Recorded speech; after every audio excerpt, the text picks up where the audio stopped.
তাহলে মা আলু কত করে কেজি বাজারে?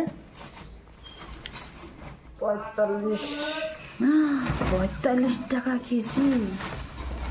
তাহলে তো আলু খাওয়া বন্ধ হয়ে যেতে লাগবে মা। তোরা আবার আলু খাওয়া বন্ধ করবি? তোদের আলুর ডালনা, আলুর দম, মাংসের ঝোল আলু, মাছের ঝোল আলু, আলুর ভাজা, আলু সিদ্ধ, মাংসে গোটা গোটা আলু না হলে হয় না।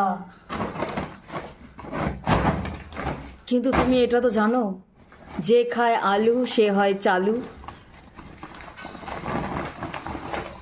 আমি চালু কাকে বলে জানি না, চালুকে, চালাককে, বোকাকে, আর হিংসা কি, স্বার্থ কি, কাকে বলে হিংসা, আমি কিচ্ছু বুঝি না এসব।